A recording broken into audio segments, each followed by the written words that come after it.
Hey, friends. It's Mark and Alicia here.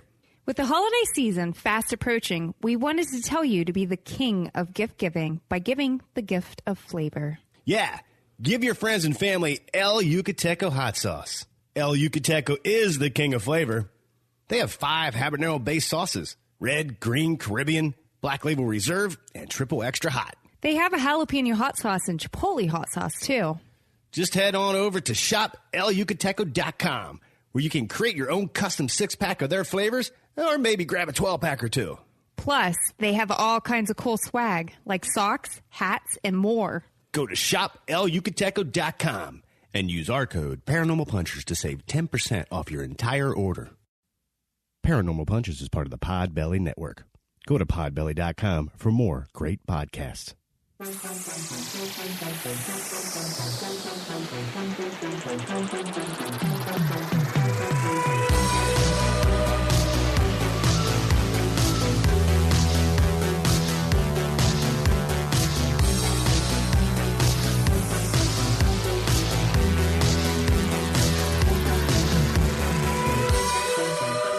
friends. Welcome to another episode of Paranormal Punchers. I'm Mark. I'm Alicia. I'm Nash. I'm Dave. And on this episode, we're going all the way across the pond to the UK, and we're going to discuss the Cock Lane ghost.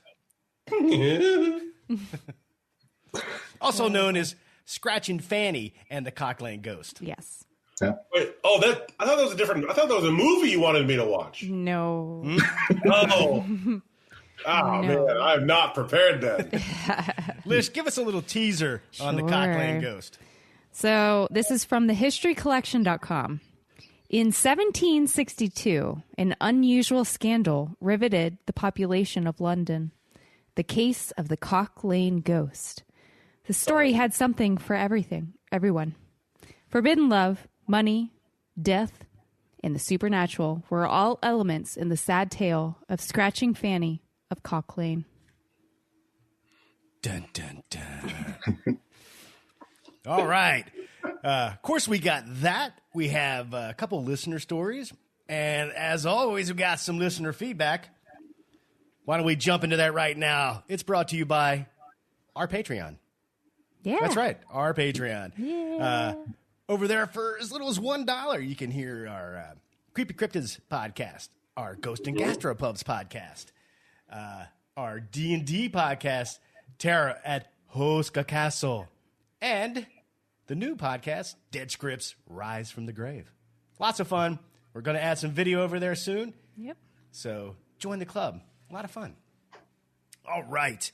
Let's kick this off here. We heard from Cody, because Cody's a new Patreon member. And we also heard from Belinda, both new Patreon members. But Cody said, I love you guys. I started listening about a year ago, and I've probably listened to every episode at least 4 times. Oh. Wow. I know. Wow. I know. It only felt right to support you guys somehow since you have given me 100 hours of entertainment. Hundreds of hours. Thanks, Cody. Really appreciate the support. Yeah. And I'm glad that we can put a smile on your face. For sure. Well, thank you very much. I know. And Belinda said, thank you all for keeping us entertained. My family and I love your show. My grandson, Isaac, who is a big fan, says Frank rules. He does. And hubby is Team Pudding Skin. For the win! And she says, happiest all holidays to us. Well, happy holidays to you too, Belinda. Thank you so much. Yes, thank you. We heard from Scott T. I have an idea for the paranormal road trip to Kentucky. Start off in Whitehall, which there is a picture from a few years ago showing a lady ghost. Then go to the Richmond battlefield. Then to Dreaming Creek Brewery for some beers. Ooh, I like That sounds like a that. pretty good trip. I know. It sounds like an excellent trip. Yeah. But he's not done. He said, then on the second day, could hit Perryville battlefield and Waverly Hills. Ooh. Yeah. And then back to the brewery. Then back to the brewery. Yep. Right. Don't forget the brewery. It's the most important part. Yep. Yeah, thanks, Scott. That sounds Yeah. amazing. Scott did drop a little paranormal tale here for us. Ooh. I have another paranormal tale for you. When I was in Iraq, my vehicle got hit by an IED. I was immediately knocked out. When I came to, I was in the field hospital, and an old man told me I would be okay. After the docs finished with me, I asked the corpseman where the old man was, and he didn't know who I was talking about. Wow. Interesting. Thank you for sharing that. Yeah. And thank you for your service, Scott T. Absolutely. I don't know, maybe guardian angel? Or previous relative or something like that. I don't know. Wow. Intense. All right, we heard from Nicole.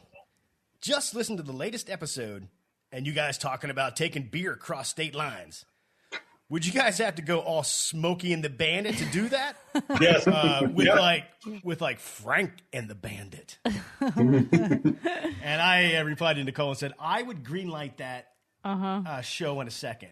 Frank and the Bandit. Bigfoot and, I don't know, Bigfoot and me trying to smuggle Nash's beer across state lines to Kentucky to get it to Scott T. Oh, boy. That's another hit movie right there. Mm-hmm. Right. All right. We heard from Fee. That's Fee. Hi, guys. I've just found your podcast tonight, and I'm so happy. As a serial podcast binger and paranormal enthusiast, open-minded skeptic over here, I can honestly say yours is one of the best podcasts I've found in ages. Massive variety of topics, great dynamic. I already feel like I'm just chilling in the background with a group of friends just chatting. I love it. I also wanted to commend you on the fact that despite your base in the U.S., you still tackle some subjects from elsewhere in the world. As much as I love U.S. history, I was kind of getting bored of only hearing about haunted places, cryptids, etc. in America. I especially enjoyed the Black Forest episode. Lots of food for thought in regards to the origins of modern-day fairy tales. Yeah, for sure. I love that episode. Right. Mm-hmm. And Fee continues by saying, oh, also, I doubt you will, but if you ever need some help pronouncing some places in the UK, I'm happy to try and translate it phonetically. Some of our places' names can be an absolute bitch. I once had a very stressed American gentleman approach me at a train station asking me to help him find a platform for Luger Burger. She has it all spelled just out. like that, too. Luger Burger. I am looking for Luger Burger. It took me a second or two to realize he meant Loughborough. Loughborough. How would you pronounce it, Dave? Loughborough.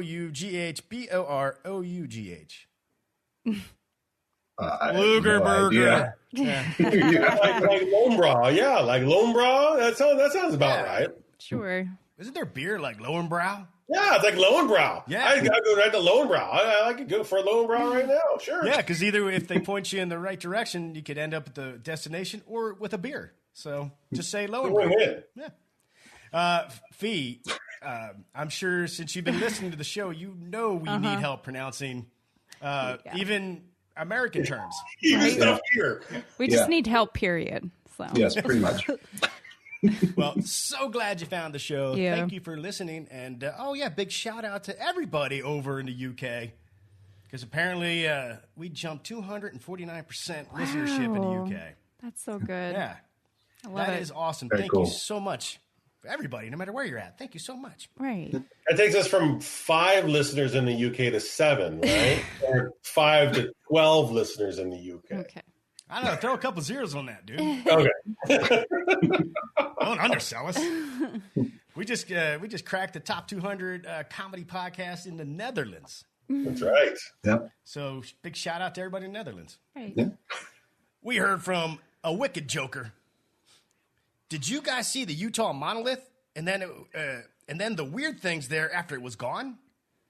Well, I did see the Utah monolith. What weird things happened after it was gone? Well, I asked him that, and he said there wasn't anything there, and that it showed up somewhere else. Yeah. Yeah, one showed up in Romania. Yeah, and then there's another one that just popped up in California. I think. California. Yeah. Yeah. Now, I read an article today, in fact, that some extreme sport kind of guys went out there to Utah. They're the ones who removed it. Okay. Because there was a lot of people going out to see the monolith and trampling fauna, leaving behind human waste. Also nice. leaving and littering. So these guys just felt like it wasn't very good for the environment and the national park, so they took it away in a wheelbarrow. I didn't see this. I was like, what the heck are you guys talking about? But I had a buddy who's a forestry guy, and he went out to Utah, and it was like, it was here. It's not here anymore. Huh. Did the whole thing, yeah. Yeah, I think it was just an art installation. Yeah, especially if those dudes were able to just remove it, put it in a wheelbarrow, and get it out of there. Right. I feel like I had read somewhere that it had been there possibly for a couple years. Right. 2016, it showed up on Google. Yeah. Now, the one that is in Romania, I feel like that one just showed up, like all of a sudden. Copycat? Probably, but... Hey, I want it to be alien. Right. I just think, I think it's some artist. Some Probably. having a prank. It's like a Banksy type of thing. All right. We heard from Christina. Crocheting some Christmas presents and listening to Pea Punchers. A great way to wind up the evening. Heck yeah. All right. Yeah. Nash, do you crochet? I don't, in fact. No. Okay. I'm afraid not. I never learned crochet, but I did learn knitting. So I do know how to do that. There's a difference? There's a slight That difference. was my question. Yeah, there's a difference. Is I feel crochet like- with a yarn? Is that Yeah. I feel like with crochet, it's just one needle, and with knitting, it's two, maybe. Oh. I might be wrong. I don't know. Okay, now I got to look it up. Yeah, I know. Yeah. I know, everybody's dying to know now. I know, right? Yeah. Wasn't there a commercial with John Stamos who crocheted a scarf or something like that? Or I don't know, something, or he knitted a scarf for a lady. I don't remember. He knitted a lady? A scarf. Oh, for a lady. Yeah. Yeah.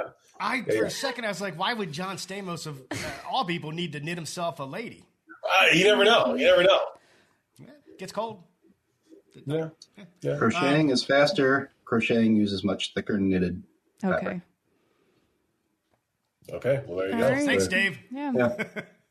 All Here right. in your crochet minute here on Paranormal Puncher. If you want to send us feedback, just go to paranormalpunchers.com. You'll find all the ways to contact us. Thank you so much. All right. Why don't we get rolling here with the story of Scratching Fanny and the Cock Lane ghost. All right, so I'm going to give you some background. The whole story starts with the death of Elizabeth Lynes during childbirth. Elizabeth was the wife of William Kent, and he was a usurer, which is a loan shark. I don't think I said that right, but That's a loan shark. it's a loan shark. Yeah. Her sister Frances, known as Fanny, had moved in during the pregnancy and decided to stay to help take care of the infant because the infant did survive. Unfortunately, the infant didn't survive long. And Fanny decided to stay and continue to take care of William. Inevitably. I need to interject. Okay. Only just a little history of Cock Lane. Oh, yeah. Do you guys know where it got its name? No. Back in medieval times, it was... Was it Cocker? Was there a guy named Cocker or something like that? No, it was a brothel. It was a legal brothel. This street is where they had legal brothels. Okay. So I guess that's where you can get your name, Cock Lane. Okay. But there is one more story about a popular area for cockfights. You know, two roosters going at it. So I guess there's could have came from the brothel angle or the rooster fighting angle. Either way, I found that very interesting. Yeah. I have an additional factoid about that. Okay. You have a what? An additional factoid. Okay. Now, it'll show up later, but it also does have to do with prostitutes and brothels in the area. Oh. So we'll circle back later on that, but Okay. I'm ready to go. You know what I'm saying? Right. You were just teasing us with that little tidbit. Yeah, I got to tease the, yep. Just a little tip about, I got it. So inevitably an attraction formed between William and Fanny. But they were barred from marrying due to canon law, which is like an old church law, because his wife had given him a living child. He was not allowed to marry her sister. Like it wasn't, that was just a weird thing, I guess, back then. But so because of this, William left Fanny and moved to London in the hopes to get a new job and a new life. Fanny didn't like being left behind. She began writing passionate pleas to William to let them live their lives together. He consented, and the two of them began to live together discreetly as man and wife, even though they weren't married. Unfortunately for them, their landlord learned of their relationship, and I think it was coming from like Fanny's family, which did not approve of what was going on. And he refused to pay back the money that William had loaned him, which was £20. So in retaliation, William, he had the landlord arrested and sued and whatever. And they realized that they were going to have to leave this house, find a new place to live. They eventually met Richard Parsons in 1760 while at church. And because he felt sympathetic to their plight, he offered them lodgings in his home at Cock Lane. Shortly after they moved in, William loaned him 12 guineas, which I don't have the exact, like, how much that was.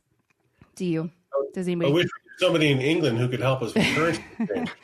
But it was a good amount of money. Okay. Now, Richard Parsons, he had a wife and he had two daughters. The oldest was Elizabeth, and she was like 11. William had to go away for a wedding. I think it was a wedding. And while he was away, Elizabeth moved into their room to keep Fanny. She was several months pregnant at that point, keep her company. It was at this point the two of them first heard unexplained scratching and rapping noises. Now, in the house, there was also another witness to some of the strangeness going on in there. It was a neighbor. He reported seeing a ghostly white figure ascend the stairs. Okay. So there was a lot of weird things. They didn't understand what the sounds were. And then, somebody had seen a ghost, a figure. With the birth only a few weeks away, William and Fanny moved out to a new location. But shortly after, Fanny got smallpox and she died. Now, Richard Parsons, he had failed to repay his loan. And of course, William sued him. And that was when the noises at Cock Lane began again. The noises, apparently, they came from Elizabeth Parsons, or they were kind of focused around her. So it was really weird.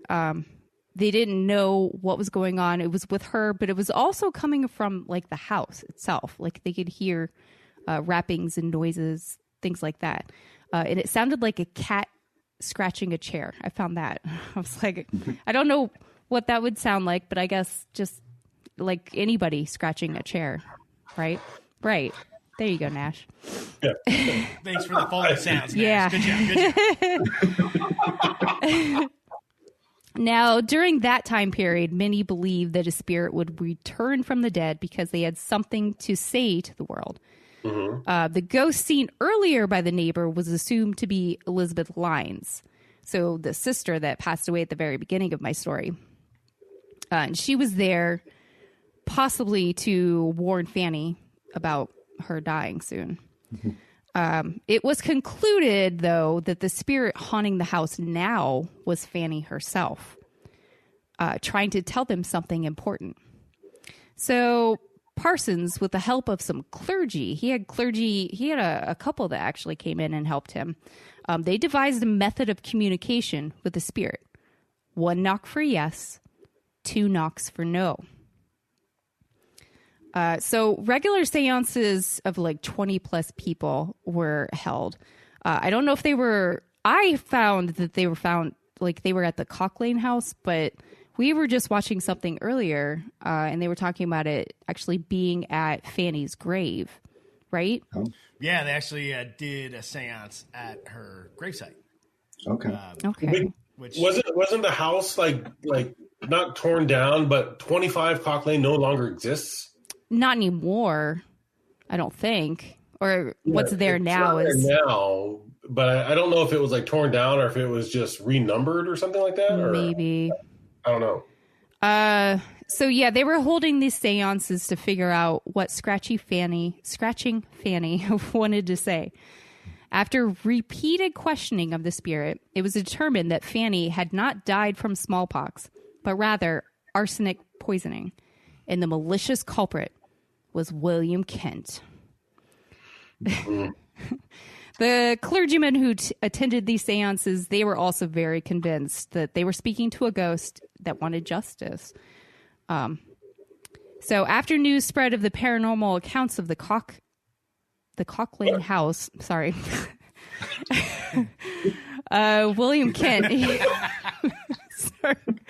Oh man, spread far and wide. I know. Rumors did spread far and wide. William Kent, he fell under public suspicion of murder because I guess the newspapers were printing stuff about this, but the newspapers printed something without having the facts first? Right. That's never happened. So after reading the accusations in the press, William Kent vowed to clear his name. He enlisted 2 of the physicians that had attended Fanny in her last days and a reverend, and held a séance. What I have is Cock Lane, so I don't know if it was actually at Cock Lane or if they, again, went to the gravesite. I'm not sure. We can stay on Cock Lane. Okay. It began with a relative of the Parsons family. She was running around the room shouting, "Fanny, Fanny, why don't you come? Do come. Pray, Fanny, come."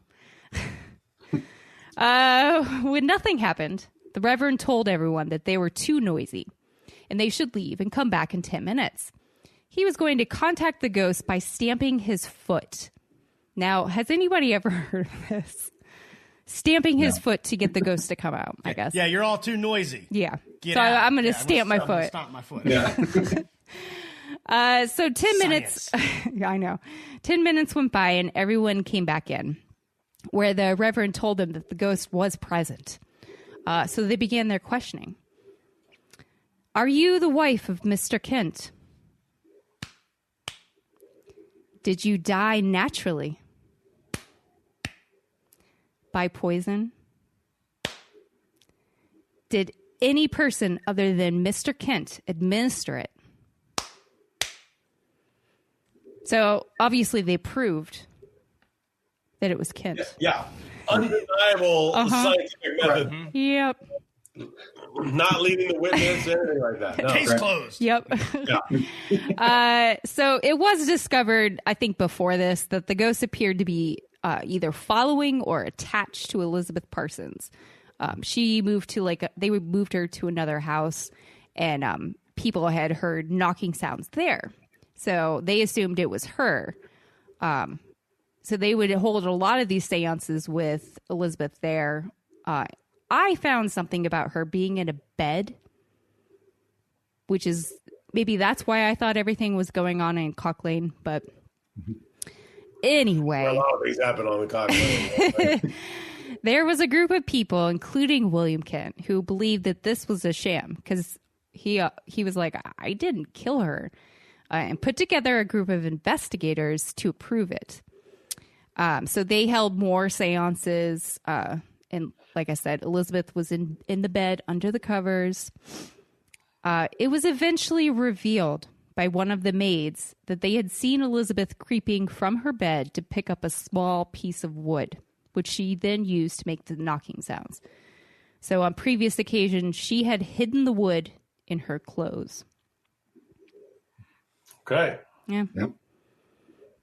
Now, the motive behind this haunting fraud was from the loan disagreement between Parsons and Kent, as well as several of those involved who they disagreed with Fanny and William's relationship. They didn't think it should be happening. So they were all on board to like frame him for murder, basically. Well, I had some theories on that too. Do you? Go for it. Maybe I'll wait till we're all done. I'm not sure. No. Go for it. Because she died, so there was the, what was it? Anthrax? Is that what did they use to? Arsenic. It's arsenic. Yeah. Arsenic. But she had smallpox also, right? Yeah. That's what they're saying she died from. Yes. Mm-hmm. So I had some confusion in the stories because I thought that Fanny had died and he had ended up with the sister-in-law, with her sister-in-law who she tried to marry, but that I had it backwards, I think. Yeah. That would be his sister. Oh, yeah.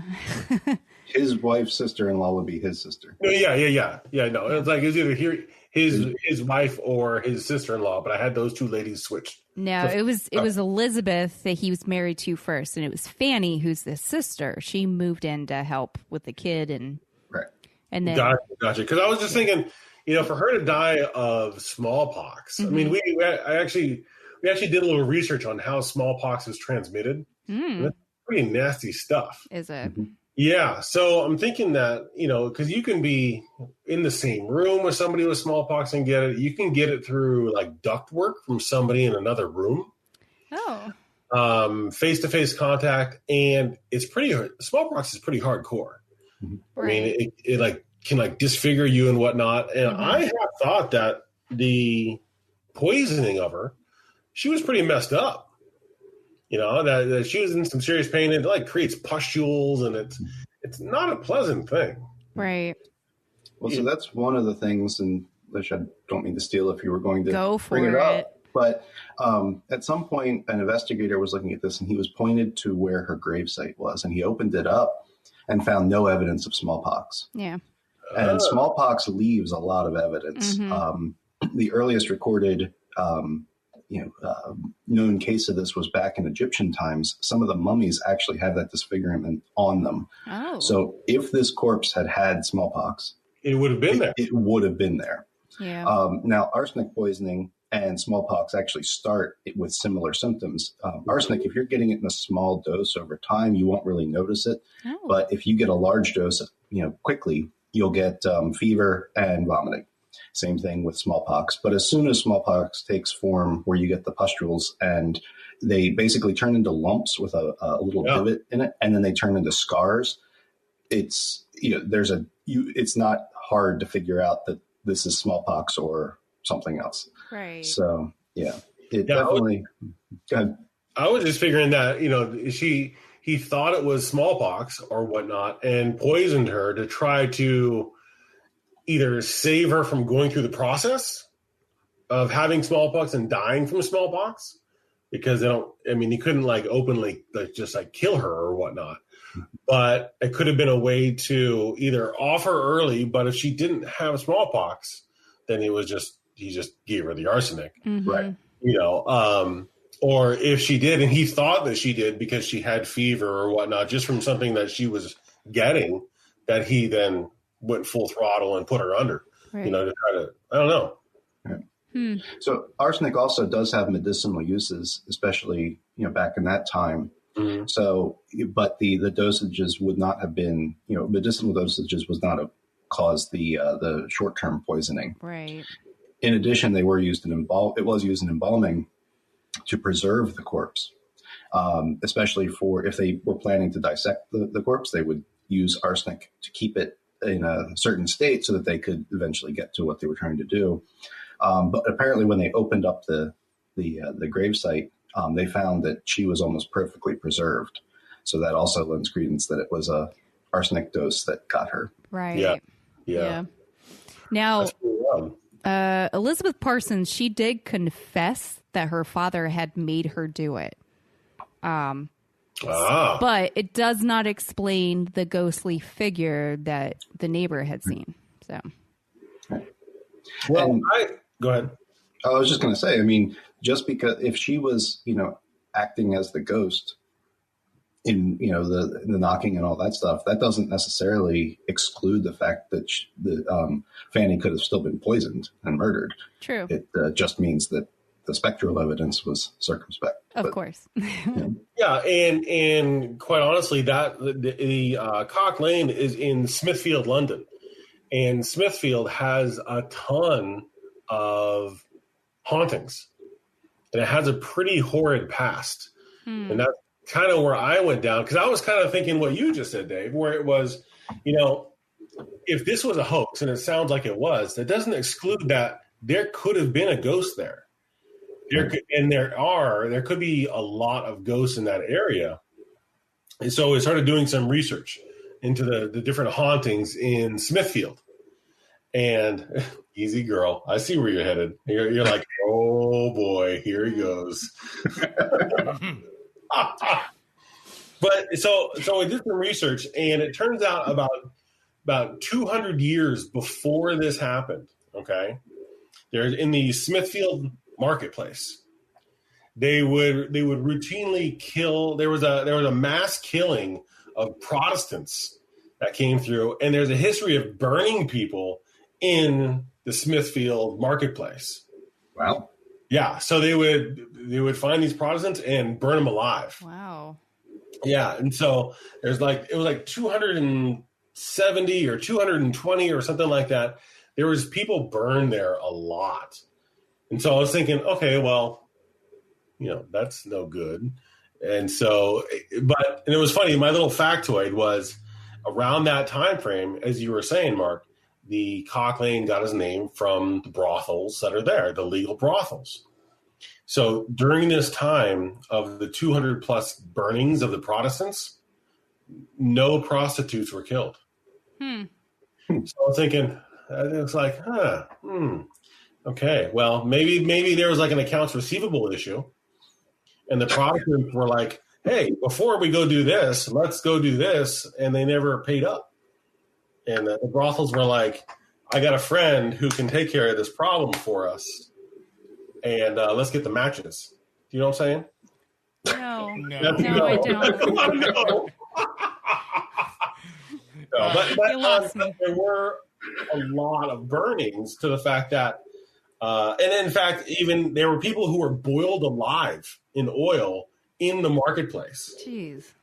In this area. So, and that was in like 1531. And this was, 200 years after that. So the idea of hauntings in this area is just, there have to be. Mm-hmm. Right. So much negative energy there that I could see it just possibly being like a magnet, bringing stuff in or keeping things there. I see that, yeah. Definitely. Yeah. Another thing about the brothels, this one video I watched on YouTube. What?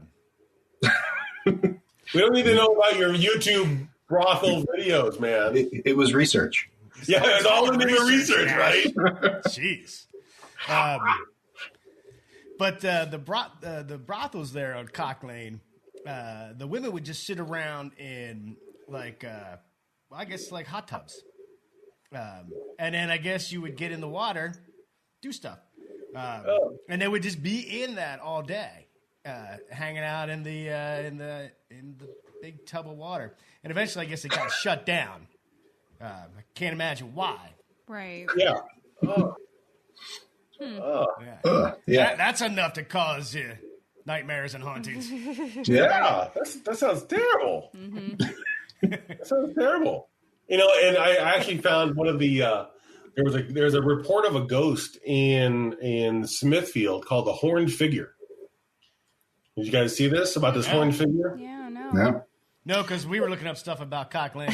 I was looking up other possibilities about ghosts in the area, and it talked about there is this horned figure that goes to the meat markets and dances around and whatnot. So it just got me thinking about like witchcraft and other stuff that could be in the area keeping ghosts there. That's what kind of took me away from Cock Lane, but then back to Cock Lane. Okay. That is there something there? Maybe. Is it the source of this? I didn't even do anything, and you laughed. I didn't even say anything this time. But could the haunting be real? Probably. Was it scratching Fanny? Doesn't sound like it, but it could be something else. Yeah. I see what you're saying. Maybe the one apparition they saw was a haunting, but it got overshadowed by all the shenanigans. Right. Yeah. All right. And Smithfield isn't a big place. That's why I kind of branched out a little bit to see what else was there, because Smithfield is kind of small. Okay. And to have that many deaths just because you're a Protestant or right. whatever, it's just, or you're a hard money lender. I mean, that's a rough way to go. There are hard money lenders now. Mm-hmm. Doesn't mean I'm going to go kill them. Sure. No, I was going to say, Liz, you want to straighten us out? Yeah, us I will. On? Yep. So Richard Parsons, his wife, and 3 others were charged with conspiracy. And after 15 minutes of deliberation, all 5 were found guilty. Well, that's a long time. Did you say 5 minutes? After 15 minutes, yeah. Okay. So Parsons, he got the most. He got 2 years imprisonment, and the whole time he was like, "I'm innocent." But his daughter was like, "Yeah, my dad made me do it." So I don't know. But she sold him up the river, huh? Yeah. Yeah. Well, now this drew like a lot of attention. People were they were riveted because the papers were writing about it. People were coming down to check out Cock Lane. I think it even added to like some of the taverns and places to stay. They were benefiting. Oh yeah, from this tale. So people were really fascinated. I feel like it's always this way, fascinated with the tales of the paranormal. Right. So it was a really big deal. And I had read a couple of things that people, even after it was proven a hoax, that in bars and stuff, you could still find people talking about this, still theorizing, like, what was there any truth to this ghost story? Right. Or over time, the story had changed a little bit as they told the tale of Scratching Fanny. So I also found that extremely fascinating. Right. That this continued to live on even after a trial and everything. People were like, let me tell you the tale. I almost wonder, I didn't look this up, but I wonder if William Kent, like, he never, lived past this. You know what I mean? Like, he was always known as the man who killed his wife. Right. But I don't know. Yeah, even if he was even if he didn't kill her or whatever, but yeah, right, because there's no way to clear your name at that time. You have to do it manually. Well, they had a trial, but like you were saying, it sounds like he had 15 minutes. Like I know. Well, it didn't take very long. But I feel like even with a trial, people, they still believe whatever they want to believe. You know what I mean? So right. Exactly, and he was a loan shark, so he didn't have the best of reputation. No, he didn't. Right. So that's why I brought it up, because I was like, he's got a shady past. So and his family was not happy that when she died that he got her money. Yep. So there's a lot of things stacking up against the guy. Where people would be like, he had to have killed her. Right. And Dave, I found a little snippet too about when they opened her casket. But I found it was an artist, not an investigator. Yeah, it was. Okay. I have it written down. J.W. Archer, who was an artist in the mid-19th century. So, yeah. Why did an artist open the casket? I don't know. Does he draw dead bodies? Maybe. I don't know. Maybe he draw needed dead people. some. Yeah, he needed something to inspire him. I don't know. That's pretty weird. It's weird. I don't know. Something to inspire him? I don't know, man. Who knows what he drew? Do that? A pastel rendering of this dead body. I don't know. Well, geez, on that note, why don't we take a break, and we'll be right back with more shenanigans.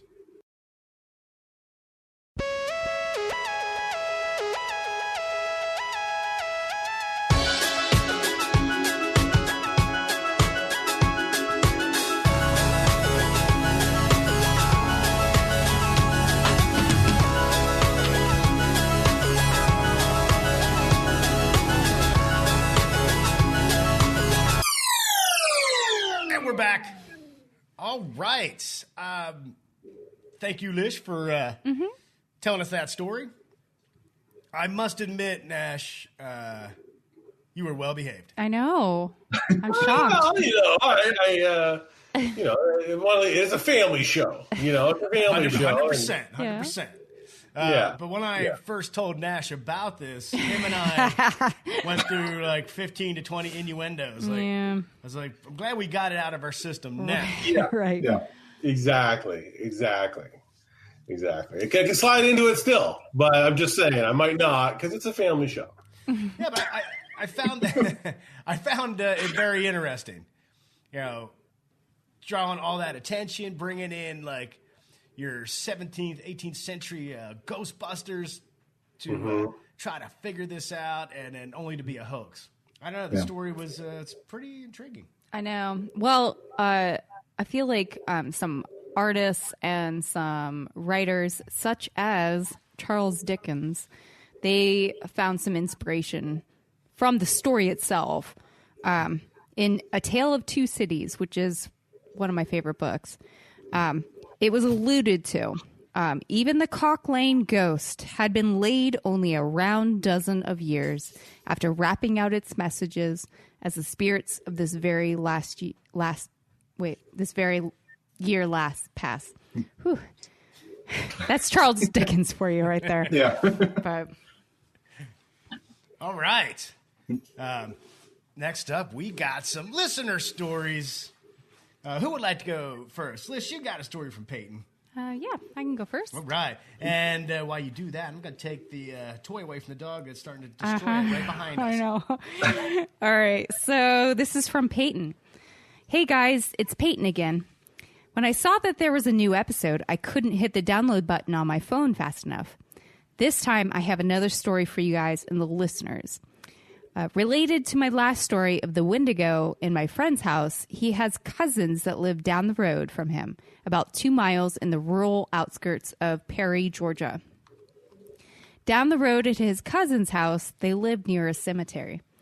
Now, most people wouldn't care about living near a cemetery. However, this cemetery is much different. I must apologize for some of the facts being unclear in this story, but I haven't been able to talk to this relative for some time now. And I will call the relative to my friend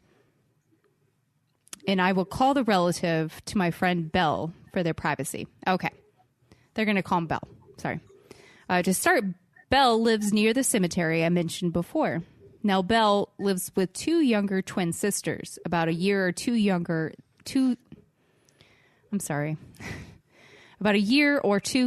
than her. I do also know that she has a younger brother that lives with her along with both her parents. Near the cemetery in her family's house, there are other neighbors that are around. The weird thing is that none of the other families will go near or in that burned out house near the cemetery. The first story from my friend, who I'll call Sal, was when he was in the house during the day and on the bottom floor. When in the house, he said he heard footsteps shortly after entering the house and said no one was with him in the house, and he left in a hurry. The next story takes place in Belle's house and with her younger brother. She claims that when her brother was little, he would talk to a shadow man in the corner of his room. Now, she also says she would see and interact with the same shadow man. He didn't speak, but he would still interact or move after being spoken to, just watching them and then disappearing. She says that she is sensitive to the paranormal and says that the shadow man isn't malevolent, it is just there in the house. She also has said to have seen an older woman's apparition in her house, briefly on each encounter before she disappears too. Lastly, she says she does hear footsteps in her house and the burned out house along with items in her house moving or disappearing. Thanks for your time and sorry for the long story. Keep on punching in. Time to move. Thanks, man. Appreciate that. I don't know. Still don't understand what the Shadow Man's up to. Why is he got to just hang out in the corner and just watch? I don't know, be creepy. Yeah, it's creepy. Yeah. Is he just a perv from another dimension? It's possible. Yeah, maybe. Yeah. I don't know. I mean, that's what I'm getting. He just kind of hangs out and watches. I mean, I don't know. The more I hear about Shadow Man, the more I'm like, dude, come on. Right? Go haunt somebody. Go do something. Get away. We're not even doing anything. We're just laying here. I mean, come on. You're being a weirdo. Or just at least jump in. Jump in or something. I don't know. Do something. Make I don't know if I'd like that either. Yeah. Mark, I don't know what you just opened yourself. I know. No. Yeah. Did not. That was a joke. Yeah. Shadow Man, do not jump in. No. Yeah. All right. Dave, we heard from Dylan. Nash, You guys remember Dylan from legendary Dylan in the Blue. Story that he told us about a blue demon, and we turned it into a little sitcom that we haven't done for a while. I mentioned that because it'll come up at the end of Dylan's story. Go ahead, Dave. Hey, guys. Yeah, just like that. Dylan from Kentucky here. Been a while. Lots have changed. Got a new job, bought a house, and even got married. And to top it off, I'm typing this as me and the wife are in the delivery room waiting on the arrival of our baby girl. Oh. But anyways, enough about me. Wanted to tell you guys a story since it was on my mind and I have obvious time to kill. So back in probably 2008 or so, my little sister was about 3 years old and had an imaginary friend. Her friend, named Tracy, lived in the barn and talked to her often. Mainly on one of those little fake cell phones you could get almost anywhere to check out online, if you know what I'm talking about. Yeah. Anyways, they talk and we wouldn't think anything of it. Until this one time, my stepmom had us drop us off at our Meemaw's house while she had errands to run. And while my sister was talking to Tracy, Meemaw asked who she was talking to. And my stepmom said her imaginary friend Tracy. He lives in the barn. And she laughed. But the look on my Meemaw's face was very shocked, as if she had seen a ghost. My stepmom asked why she would look so shocked. Most kids, if not all, have an imaginary friend.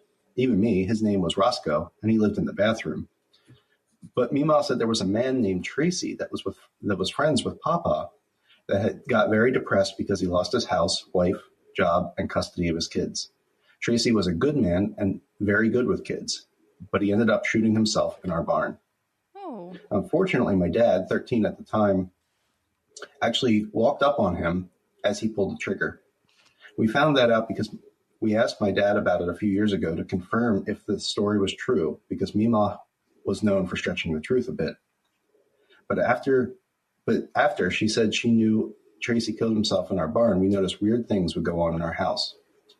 Little things like stuff moving, changing spots, sounds of conversations going on in another room, footsteps, and all that paranormal stuff. But as the years went by, the activity eventually died off. The trailer was removed and we moved to another home. If I ask my sister about Tracy or if she remembers anything about it, she doesn't recall it. But it freaks her out knowing that she used to talk to a ghost. There was also a little 5-year-old boy who wanted to go fishing and had actually fallen in our pond and drowned way before we owned the property too. But no one ever sees him, so I don't think the little boy haunts the place. But anyways, that's my story. Hope you all liked it. When I get more time, I'll send you guys a very terrifying one. Yes. Oh, yeah. You've got some good ones. Yeah. P.S. When are we going to get another short of Dylan in the Blue? Or at least a proper send-off? And he followed it up the next day with, we delivered a happy, healthy baby girl. 8 pounds, 6 ounces, 21 inches long. Wow. We'll have another listener. Congratulations. Yeah. Wow. Congrats. Yeah. And, the kid's never too young to get on there and smash a 5-star review on Apple Podcasts. So. Start that iTunes account now and give us a 5-star. Congratulations, Dylan, on your job. You're getting married, your baby. Again, thank you for listening and sending us feedback. We really appreciate it. Funny thing about Dylan in the Blue, Nash was just saying the other day, when are we going to do another one? Yeah. We got another one. We were kicking around, maybe we'll try to figure something out for a holiday episode, which is next coming time. up. Yeah. Yeah. So maybe we will.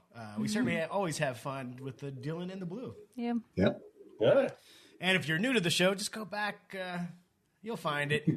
We had last year's Christmas special? And we had an Easter one, maybe? Yeah, there's another 3 or 4 after that, I think. There was a Halloween one, right? Yeah. I should compile them all into. I know. Something for Patreon. Hey. All right. Thank you so much. You want to send us your paranormal story? Just go to paranormalpunchers.com. You'll find all the ways to contact us. Thank you very much. All right, gentlemen. Anything else before we're going to try some beef jerky? A listener of ours also has a beef jerky business, Sergeant Dunn, and he was kind enough to send us some beef jerky to try out. I got Dave the Atomic. Nash, I couldn't get to you today. We're all social distancing at the moment. Right. And we're going to try the ghost pepper. But when he first sent it to us, I think it was close to Thanksgiving time, maybe. And Lish and I had a couple beers, and we cracked open the teriyaki one. Oh, yeah. And just tore through that. It was good. It was excellent. All right, so we're going to try this now. A little ghost pepper beef jerky. Oh, yeah. Nash, talk so why we eat this. Yeah, I was going to say, okay, well, this is me talking while they chew beef jerky. Ooh, that's spicy. Yeah, I can actually see Mark's head is turning red, more and more red. Seems a little hot, yeah. Yeah, it could be temperature getting ready to explode. Something. Oh, Lish is already going for a second piece, though, so it's... Listen, I'm a pro. Yeah. Yeah. That was really good. The jerk itself tender. The heat did, it's there. Some really good spice, but not that bad. Okay. As far as like it is, you can sit around and have a couple of these with your beer, which that's what I'm doing. Yep. I'm going to chase this with a beer. Yeah. Excuse me. Oh, there it is. There's Yep. something there. Sorry. But not bad. Dave, how's the Atomic? I haven't tried it yet, so I wanted to see your reaction on the ghost pepper. And then, is Atomic supposed to be hotter than ghost pepper? Yes. Or you're not sure? Yes. Okay, so we'll see how Now, this the goes. Atomic here, and I got, this was called, the jerky Lish and I had is called Bite the Bullet. It's ghost pepper. Dave has the Atomic Bomb, which is habanero and ghost pepper. Nice. Okay. Now, Alicia, comparing that to our 100th episode when you drank like all the hot sauce that was there, how did it rank in with that? I feel like it wasn't as much because the hot sauce is like a punch in the face, really. Yeah. Did you get more flavor out of it? There's more flavor out of this, yes. Flavor and I don't know. I don't think it, like, I feel like I could probably do this, but I would only be able to do a couple bites. Yeah. So Dave, Atomic is really good. Yeah. The pepper flavors really meld nicely. You can get, if you like really spicy things, you can tell the difference in the pepper types. So you get a balance of both the habanero and the ghost pepper. It's a nice, you get the heat, but it's a build up heat. Okay. So like the first bite, you're not instantly wanting to, cough and but you keep going and it keeps building up. And yeah, I really like it. Awesome. Nice. Yeah, it was super delicious. Now he's got the flavors here: tactical teriyaki, grandma's recipe, sweet and C's, which is sweet and spicy, the Atomic Bomb, Bite the Bullet, gunpowder, which is peppered beef jerky. And you can go learn more about Sergeant Dunn's beef jerky. Just go to facebook.com/Sergeant Dunn's beef jerky. That's SGTDUNNS beef jerky. And you can support this veteran-owned place, get some tasty beef jerky. And Sergeant Dunn, thank you so much for sending this to us. Let us try it. Thank you. It's wicked delicious. And you're awesome. Thank you so much. Yeah. All right. That's an excellent way to wrap up the show with a little snack, a little funk beer. So I can't think of anything else to say. We got the holiday episode coming up soon. Yep. Well, the next episode will be our holiday special. We're still working out the details. Yeah. And then can you guys believe it? It's going to be 2021. I know. Yeah. This year can just go away. Yeah. Yeah, hopefully, things improve for everybody in the entire world for 2021. But we got a couple things we're working on. We're going to add some video over on our Patreon where you can see our smiling faces. We're going to have, what's so funny? Nash. Oh, you couldn't get the name of the place right off the top of your head. What? Patreon? No, the video. I said we're going to add video. Ah. What did you think? I don't know. I thought you were going to say the swear word or something. I don't know. I saw you were reaching for a word, and you're like, on Patreon. No, I was trying to look at the camera because we're actually recording right now. So I wanted to be mindful to look at the audience. But thank you for derailing. Uh-huh. Yeah. I do it again. Well, I do it again. Jeez. Yeah. So anyway, until next time. If it's not weird, it's not worth checking out.